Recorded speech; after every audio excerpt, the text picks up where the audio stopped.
Welcome to this explainer. Today, we're going to break down the literal neuroscience of scheduling and build a scientifically backed system to reclaim your time from the absolute chaos of calendar Tetris.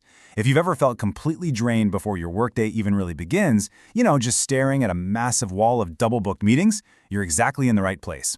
We are going to fundamentally change how you manage your most precious resource. Let's dive right into this. Here's a quick look at our roadmap for today. 1. Your brain on planning. 2. The hidden scheduling tax. 3. Time boxing and analog foundations. 4. The rise of calendar AI.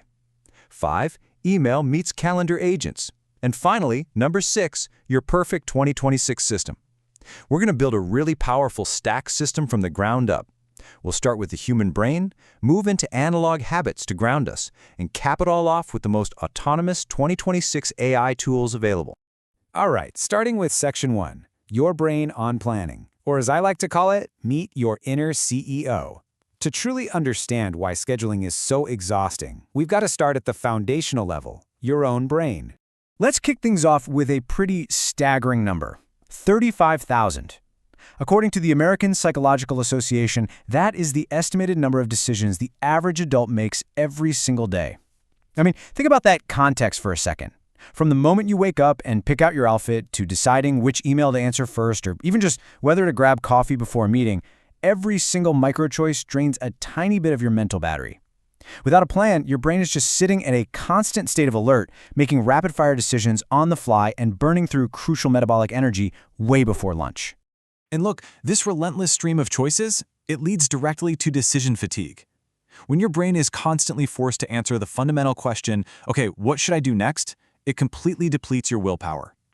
This is exactly why by 3 p.m. your brain starts desperately hunting for counterproductive shortcuts.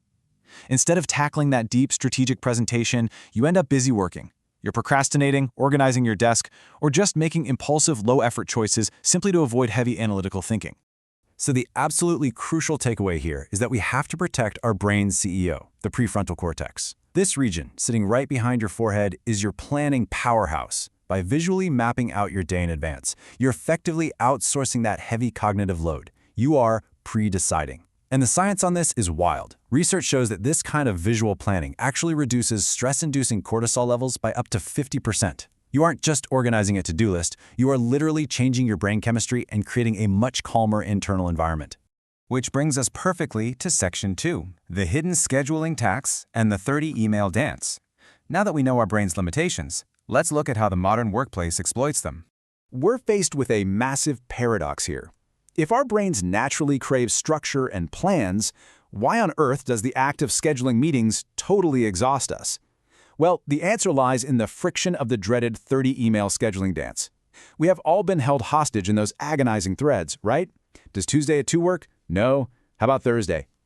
Thursday is bad for Sarah. How about Friday morning? It's not just an annoyance. It is a direct, prolonged assault on that finite decision-making battery we just talked about. It forces your inner CEO into a constant state of context switching. And to put the real cost of that friction into perspective, it's mind-boggling. Astonishingly, a worker organizing just 6 meetings a week loses 156 hours a year just to scheduling logistics. That is nearly 4 full work weeks completely lost to simply asking, does this time work? In financial terms, that translates to roughly $29,000 in overhead per employee every single year. It's a massive financial and cognitive black hole that most organizations just casually accept as the cost of doing business. So how do we fix it? Let's move right into Section 3, time boxing and analog foundations, utilizing the stack method. To stop this massive drain, we've got to build the next layer of our stack. Before we even touch any software, we have to look at the proven top-down planning method from the PlannerPad's analog framework. It starts with a brain dump, literally getting every task out of your head to free up that working memory. From there, you don't just start blindly working. Actually, scratch that. First, you assign priorities by category, and then you only schedule what realistically fits into the week. Writing this down physically acts as a powerful cognitive filter. It forces you to align your daily actions with your long-term priorities, rather than just reacting to whoever is yelling the loudest in your inbox. But here's the real secret. Your schedule cannot just be a solid block of back-to-back tasks. Executive coach Lucy Paulis makes this brilliant comparison. She compares a healthy schedule to human DNA. Think about it. Just as 98% of our DNA is non-coding, acting as a biological buffer against genetic errors, our calendars require intentional blank spaces to remain resilient. By scheduling 15-minute DNA gaps between meetings, you create a buffer. It absorbs those inevitable, unpredictable disruptions, like a client call running 5 minutes late, without blowing up your entire day. It's a total game changer. And that perfectly sets up Section 4, the rise of calendar AI and protecting the cognitive load. Once you've got those analog habits and DNA gaps solidly in place, we can introduce the software layer to our stack. Now, watch how these two worlds actually complement each other. While your analog planning gives you deep, intentional focus and top-down prioritization, digital AI scheduling steps in to dynamically protect that focus. When a meeting runs long or an urgent request suddenly pops up, AI tools instantly recalculate and resolve conflicts. They essentially act as an automated shield for your cognitive load, ensuring your inner CEO doesn't have to panic, throw out the agenda, and manually reorganize the whole shebang. Looking objectively at the current market for calendar AI, there are some distinct strengths you'll want to consider. Reclaim AI, sitting around $10 a month, is absolutely excellent for smart time blocking on a budget.